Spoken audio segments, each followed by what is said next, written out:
வணக்கம் நண்பர்களே, வாழ்க வளமுடன். விஜயினுடைய மாநில மாநாடு, அது இரண்டாவது மாநில மாநாடு சிறப்பாக நடைபெற்றிருக்கு. முதல் மாநில மாநாடு வந்து பார்த்தீங்க அப்படின்னா விக்கிரவாண்டியில் நடந்துச்சு. அதுக்கு அடுத்தது விஜய்க்கு அதாவது வட தமிழகங்கள்ல தான் அதிக மக்கள் கூட்டம் இருக்கு, தென் தமிழகத்துல அந்த அளவுக்கு கூட்டம் சேராது அப்படின்லாம் ஒரு கமெண்ட் வந்துச்சு. அதை பொய்ப்பிக்கிற வகையில மிகப்பெரிய கிட்டத்தட்ட ஒரு 1.5 லட்சத்துல இருந்து 2 லட்சம் பேர் கூடுன ஒரு கூட்டமா இதை கருதுறாங்க. மிகப்பெரிய ஒரு கூட்டம். இந்த மாநாடு அந்த ஆர்கனைசேஷன் சிறப்பா செஞ்சிருந்தாங்க அப்படின்னு எல்லாருமே கமெண்ட் பண்றாங்க. அதாவது கிட்டத்தட்ட ஒரு 10 ஏக்கர்ல 1 ஏக்கர் கிட்ட அந்த மேடையே வடிவமைச்சிருந்தாங்களாம். ஏன்னா எல்லா தாவேகாவினுடைய நிர்வாகிகளும் மேடையில இடம்பெறணும் அப்படிங்கிறதுக்காக ஒரு 5 ஏக்கர் பரப்பளவுல இந்த மாநாட்டு இருக்கைகள் இது இருந்திருக்கு. அது மட்டும் இல்லாம பார்க்கிங் ஏரியா அப்படின்னு சொல்லிட்டு மிகப்பெரிய அளவுல நடந்துச்சு.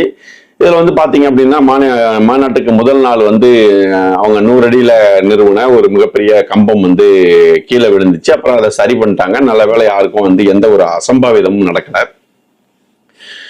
இந்த மதுரை மாநாடு அப்படிங்கிறது கிட்டத்தட்ட மிகப்பெரிய ஒரு கூட்டம்.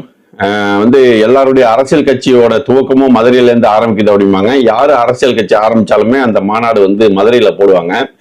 இதுக்கு அண்ணா, எம்ஜிஆர் இதுல யாருமே இது கிடையாது. நம்மளுடைய கேப்டன் விஜயகாந்த் வரைக்கும் இந்த மாநாட்டு கூட்டத்தை மிகப்பெரிய அளவுல கூடியிருக்கு அப்படின்னு தான் சொல்லலாம். அதே மாதிரி அவங்க பண்ண அந்த ஏற்பாடு மிக சிறப்பா இருந்துச்சு. இதுல பாத்தீங்க அப்படின்னா ஒரு 2100 பேர் அமரக்கூடிய ஒரு பாக்ஸ் மாதிரி. இதுல பாத்தீங்கன்னா கிட்டத்தட்ட 9 பாக்ஸ், அதாவது ஜோனா பிரிச்சு கிட்டத்தட்ட 90 ஜோன் பிரிச்சிருக்காங்க. ஒரு ஜோனுக்கு 2100ல இருந்து 2500 பேர் அளவுக்கு இருக்கக்கூடிய அளவுல.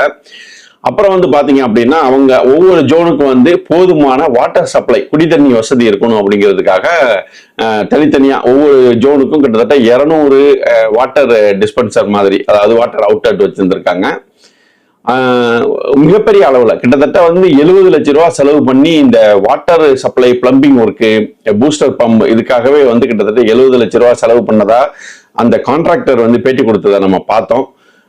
சோ இந்த போன மாநாட்டுல ஒரு தண்ணி வசதி குறைபாடு அப்படின்னு சொல்லிட்டு ஒரு குறை இருந்ததுனால இந்த மாநாட்டுல அதை சரி பண்ணியிருக்காங்க. அது மட்டும் இல்லாம மருத்துவ வசதி, அதாவது கிட்டத்தட்ட ஒரு 250 பேருக்கு ஒரு ஆம்புலன்ஸ் அப்படிங்கிற அளவுக்கு மருத்துவ வசதி பண்ணியிருக்காங்க. ஃபர்ஸ்ட் எய்டு கிட்லாம் பாத்தீங்க அப்படின்னா இதுல ட்ரோன்ல பறந்து கொண்டு போயிட்டு ஃபர்ஸ்ட் எய்டு கிட்டு அந்த இதெல்லாம் பண்ணதெல்லாம் பார்த்தோம். இதே மாதிரி வெயில் அதிகமா இருக்கு அப்படிங்கிறதுனால ட்ரோன்லயே தண்ணீர் தெளிச்சதை பார்த்தோம். அந்த மாநாட்டு மக்கள் மீது